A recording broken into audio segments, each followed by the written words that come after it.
Thank you for joining us and being part of the Culture of Care Summit. We are excited to be part of this community that strives to foster trust and belonging. The 5 pillars of culture of care here at UAGC are to communicate, advocate, respect, and empower, with our core focus on creating a student-centered learning experience. Our presentation is Teaching at the Intersection of Empathy, Support, and Academic Rigor. We will focus on how faculty can connect an empathetic approach to teaching while still aiming to uphold academic rigor. Let's venture beyond conventional teaching concepts and discover how understanding, encouragement, and academic rigor aim to support student success. This is an opportunity to reimagine education where classrooms become a nurturing space, fostering knowledge, empathy, and resilience. Join us as we cover 3 main topics, starting with empathy, how to apply empathy in teaching practices, and reimagining academic rigor. Before we begin, I would like to introduce our presenters from the Faculty Affairs Department, Sally Decker, Deb Swanson, and myself, Herminder Ray. So what is empathetic teaching? Empathetic teaching strives to understand and acknowledge students' diverse needs, challenges, and experiences, and create a supportive and inclusive learning environment. As educators at UAGC, we wholeheartedly embrace the essence of culture of care, where empathetic teaching is not just a strategy, but a core value. We actively strive to understand and acknowledge the diverse needs, challenges, and experiences of our students while fostering a supportive and inclusive learning environment that goes beyond traditional teaching. We aim to transform the educational experience for our students and empowering them to thrive academically, emotionally, and socially. So what does this look like in an online classroom? Embracing open communication means more than just conveying information, and involves actively listening to our students, acknowledging their perspectives, and supporting their voice. This becomes a bridge that connects teachers and students, creating a collaborative learning environment. Initiating that open communication channel promotes a sense of belonging, encourages empathy between peers, and ultimately contributes to each student's overall well-being and success. For example, you can foster a community in your classroom by providing office hours that encourages engagement and brings students together. Share university events, which can further strengthen being in a community. Provide resources that aim to support students for their mental well-being. Also, actively participating in discussions, providing guidance, sharing personal experiences, create a more dynamic and approachable learning environment. When students see instructors as active participants in the community, it reinforces that everyone is in this educational journey together. Using inclusive language ensures that every student feels acknowledged and valued. This means avoiding assumptions about backgrounds, cultures, and experiences. Inclusive language creates a respectful atmosphere and contributes to a more diverse and enriching educational experience. We have a responsibility to model and encourage the use of inclusive language. By doing so, we promote a more equitable learning environment and prepare our students to navigate and contribute to an increasingly diverse and interconnected world. It's easy for students to feel isolated, especially in an online environment. By offering individualized feedback on assignments, recognizing their strengths and addressing areas of improvement to help students foster and build a connection. It shows that we are invested in their academic journey and want them to be successful. By providing individualized feedback, it's not just about grading assignments. It's an opportunity to show that each student is recognized, supported, and empowered to reach their full potential. Lastly, it is important to acknowledge that our students face various challenges, whether it's technological issues, learning obstacles, or personal hardships. Demonstrating empathy means recognizing these challenges. Flexibility, understanding, and offering support when students need to create a more supportive and learning environment. Our commitment to flexibility, understanding, and support reflects our dedication to creating an environment where students has the opportunity to strive, regardless of the obstacles they may encounter. Through these concerted efforts, we actively contribute to cultivating a positive and enriching online learning experience for our students. I will turn this over to Deb, who will delve deeper into applying empathy into teaching practices. Thank you, Harminder. As Harminder mentioned, empathy is the ability to understand and share experiences with others by creating a sense of community. Let's examine how we can further apply empathy to our teaching practices. And what does it look like? Empathy includes creating a learning environment where the uniqueness of individuals is recognized.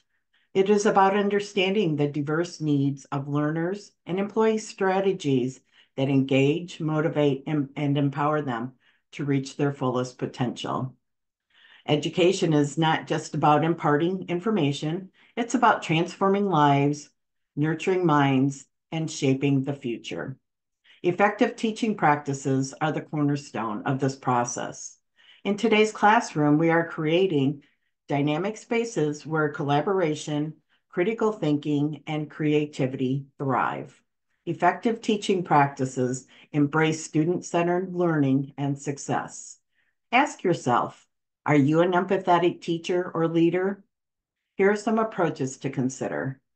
When using a personalized learning approach, instructors can embrace varied teaching methods and assessments to accommodate the diverse learning styles and students' individual needs.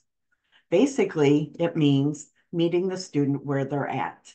It is recognizing that learners have diverse interests, skills, strengths, and that faculty should tailor their instruction to meet these needs. As we know, empathetic teaching begins with active listening. Instructors should encourage students to actively engage with the material through discussions and problem solving. It is necessary to emphasize the importance of creating an open and supportive space where students feel heard and understood. Let's ask ourselves, in what specific ways can this be accomplished? We can begin building rapport on day one and continue throughout the term by openly communicating with our students in the forums, emails, and announcements. We know that empathy is the foundation of a strong teacher-student relationship. Empathetic teachers build trust by showing genuine care and concern for their students' well-being. They take the time to connect on a personal level by fostering a sense of belonging and providing a high level of support within their classroom communities. Providing constructive feedback that motivates students to improve while also offering suggestions on resources that can be utilized. You also want to acknowledge students' efforts and progress, and timely feedback is needed that identifies students' strengths and areas for improvement so they can achieve their educational goals. Reflection should be part of this as it nurtures the learning process. Cultivating a classroom culture that celebrates diversity and respects individual differences is very important to the learning process. Acknowledging cultural backgrounds and experiences and incorporating them into the learning process is key to student success. Some other strategies include interacting in the forums, sharing outside resources, sharing your real-world experience can help a student think outside the box and think critically. We also, as facilitators of classrooms, want to help students cultivate a growth mindset. We want to empower students to take ownership of their learning. And we can also help students grow by promoting mentorship through the university's CHAMPS program and through networking. The key is to promote open communication in all areas of the classroom to foster a culture of care. As we seek an empathetic approach, proactive steps to take include increasing engagement where students feel valued and respected. by creating a sense of belonging within a caring, culture-related experience and environment, helping students overcome challenges as we focus on providing a comprehensive support system that improves student retention, persistence, and overall academic success. Through collaboration, we can enhance a learning environment for both students and faculty. Here are some key strategies to implement. To create a positive learning environment, find ways to increase engagement and participation to motivate your students to actively engage in learning. Provide a high level of support and empathy by demonstrating care and flexibility. Encourage your students to seek help when needed. And this comes by having open communication and relationship building within the classroom. And all of this can start on day one. Focus on ways to help your students overcome obstacles and barriers to their success. Some of these obstacles and hardships might include hospitalization, deployment, a sick child or family member, and the loss of a loved one.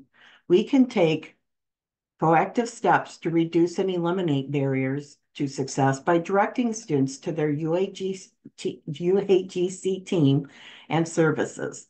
Faculty can provide and direct students to supportive services by making referrals to tutoring, the Writing Center, and academic advising.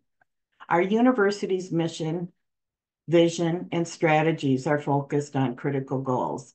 As an organization, we seek to retain students, support them through the completion of their programs, offer high-value credentials with marketable skills, and enhance the student's economic return. As we continue to support a culture of care through empathy, support, and academic rigor, our ultimate goal is student success. Here are some testimonials from some students that I wanted to share. The first one, instructor, thank you so much. I couldn't have done this without your support. Another student said, thank you so much for the kind words of motivation and all you do. You are amazing. I hope you have a great day. And lastly, thank you so much. I start working on my new class today. I will keep you updated on my journey and progress to earn my MBA degree. Thank you so much because I learned valuable skills and your motivational words guided me to shine like a star and to stay motivated for my next class. Blessings and best wishes. And here is Sally to discuss academic rigor, past and present. Thank you, Deb and Herminder. So far in our presentation, we've discussed the role of empathy and what it plays in our interactions with our students.